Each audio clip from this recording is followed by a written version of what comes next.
Magandang araw sa inyong lahat. Meron tayong kakapanayamin na isang negosyante ngayong araw. Ako nga pala si Rainiel. Magandang araw sa'yo, Rainiel. Magandang araw din. Bago ang lahat, para sa iyong mga panauhin, gusto ko magpakilala. Ako si Charina Galos. Ako ay labing isang taon na sa pagnenegosyo ng ganito. Ito, Wow. nakikita niyo naman kung ano yung paninda ko, halo-halo yung paninda ko kasi dito sa Divisoria, hindi pwedeng isa lang yung paninda mo. Dapat talaga iba-iba ang paninda. Nang sa gayon ay talagang makakabenta ka.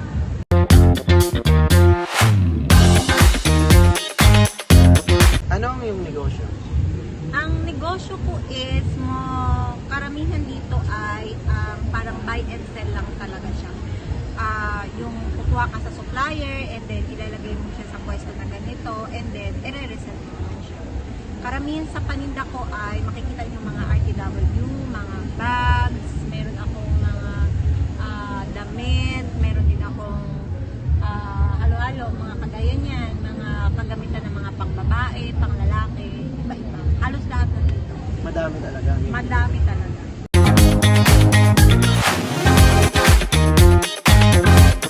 Saan nakalokasyon ng iyong negosyo? Ito, kung titingnan mo, napakaganda ng lokasyon ng tindahan ko kasi unang-una pagbaba ng kalsada dito sa may recto, nasa Tutuban building siya at pagkapasok mo ng entrance, makikita mo na kaagad. Kilala talaga yung lugar na ano.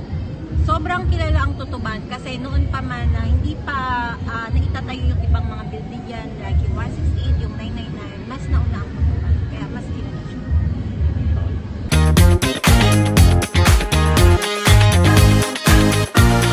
Paano nakatulong ang paggamit ng wika sa iyong negosyo? Ang wika, masasabi ko na ang wika isa sa pangunahin na nagagamit pagdating sa pagnenegosyo. Dahil ito ay sa pang-araw-araw na pakikipag-usap sa customer, lalong-lalo na sa mga customer na hindi naman lahat ay naayon sa iyo or magkakagusto ng mga paninda mo. So, kailangan magaling kang makipagtalakayan, magaling kang gumamit ng wika, nang sa gayon ay makukuha mo yung loob ng mga customer, ng mga tao para bilhin mo. Mga estratehiya. Yes, magagamit mo yung mga iba-ibang klase ng strategiya sa pamamagitan ng paggamit ng iba-ibang klaseng wika din. Like for example, bibigyan kita ng halimbawa. Ang customer ay merong dalawang klase. Isang klase na hindi tumatawad at isang klase na tumatawad. Pagdating sa customer na hindi tumatawad, sila ay sasabihin mo lang, ito yung produkto ko, maganda ito ang presyo, bibili na nila. Pero sa customer na hindi ganon, kailangan ng tumawad o kailangan mo ilarawan sa kanila kung anong nagagawa ng produkto mo, kung matibay na yan, kung anong klase na yan, o dapat ba nilang bilhin talaga yan sa ganyang presyo. Ganon, kailangan mong gumamit ng iba-ibang klaseng wika na para makumbinsi sila.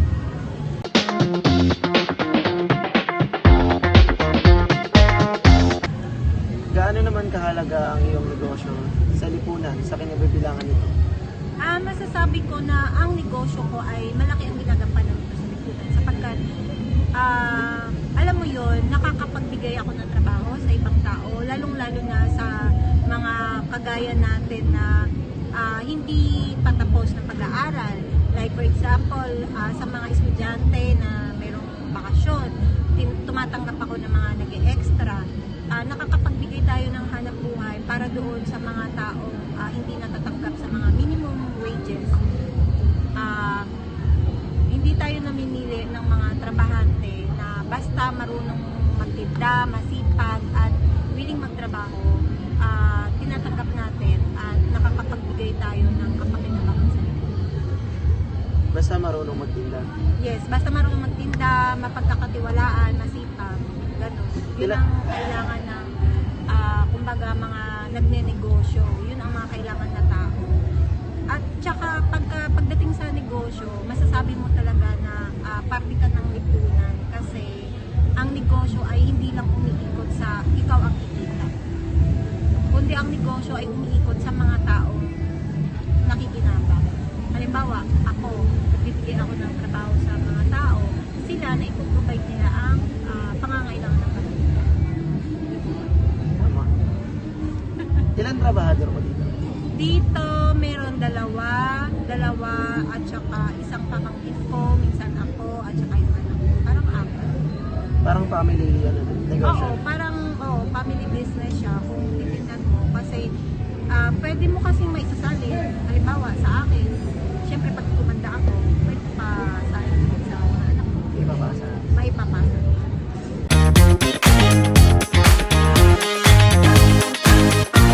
Anong kagandahang asal o kultura na mula sa ating mga ninuno ang pinapakita sa negosyo mo?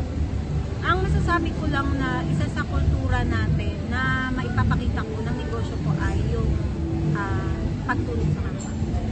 Kasi unang-una, ang pagnenegosyo ko sa akin, sa sarili ko, itinayo ko yung negosyo ko, hindi lang, of course, para kumita ako. Makatulong ako sa pamilya ko, at the same time, makatulong ako sa ibang tao. Yun siguro yung isa sa mga kultura natin bilang Pilipino na dapat tumulong tayo sa kapwa natin, magbigay tayo ng inspiration sa iba, magbigay tayo ng kapakinabangan at